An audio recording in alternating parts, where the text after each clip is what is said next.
A hematologia no Brasil nasceu no fim do século XIX.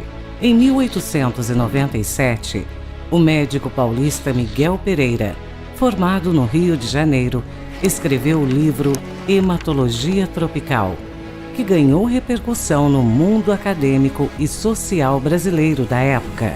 Nessa obra, ele derruba o preconceito de que o brasileiro era lento no trabalho por causa de uma suposta anemia tropical e demonstra não haver diferenças sanguíneas entre o europeu e o brasileiro sadio. A primeira doença com repercussão hematológica reconhecida no Brasil foi a malária. Seu paciente mais ilustre, o imperador Dom Pedro II, adoeceu logo após a Guerra do Paraguai, em 1870. O diagnóstico foi clínico, pois a pesquisa de protozoários no sangue ainda não era usada na prática. Na história da hematologia brasileira, 3 nomes que chegaram a trabalhar juntos ganham destaque.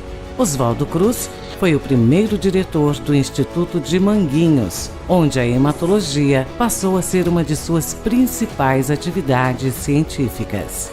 Nomeado diretor da Saúde Pública do Rio de Janeiro, enfrentou uma revolta popular, a revolta da vacina, em sua luta para erradicar a febre amarela.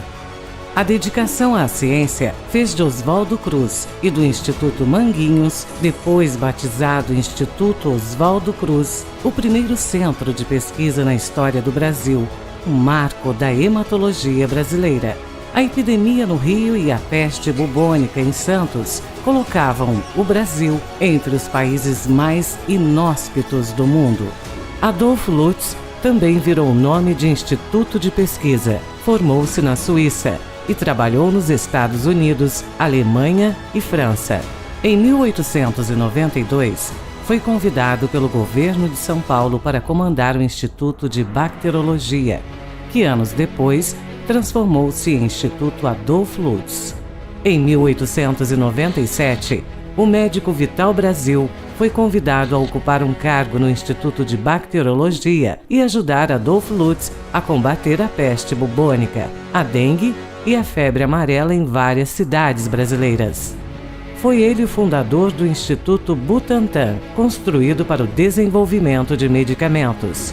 Em 1933, se inicia a hemoterapia no Brasil com a criação do Serviço de Transfusão do Rio de Janeiro, seguido de outros na Bahia, Minas Gerais e Pernambuco em 1937.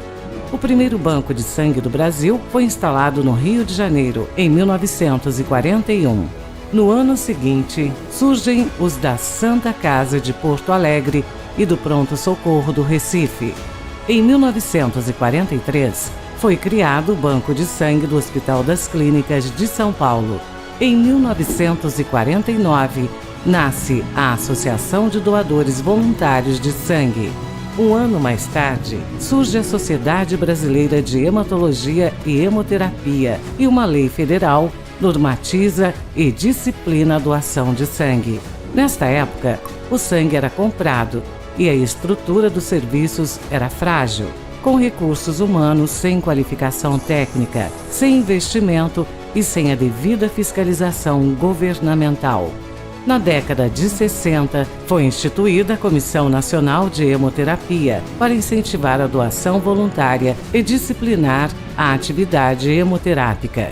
Em 1977, foi inaugurado o primeiro hemocentro brasileiro, o Hemocentro de Pernambuco. A partir de 1980, começou a ser estruturado o Sistema Nacional de Hemoterapia para a criação de uma rede de hemocentros e incentivar a doação voluntária. Nessa época, técnicos dos hemocentros foram enviados para treinamento na França. Havia surgido então a AIDS, e o grande número de contaminações por HIV em transfusões provocou um forte movimento da sociedade exigindo mudanças. A partir desse momento, surgem vários planos e programas para aprimorar os serviços de hemoterapia. Em 2001, foi aprovada a chamada Lei Betinho, que estabeleceu a Política Nacional de Sangue, Componentes e Derivados e vetou definitivamente a doação gratificada e a comercialização do sangue. Em 2004, foi criada a Coordenação Geral de Sangue e Hemoderivados e vários programas de melhorias foram implementados, dentre eles o de investimentos no Sistema de Informação, programas de avaliação externa da qualidade em sorologia e imunohematologia e o Programa Nacional de Qualificação dos Serviços de Hemoterapia.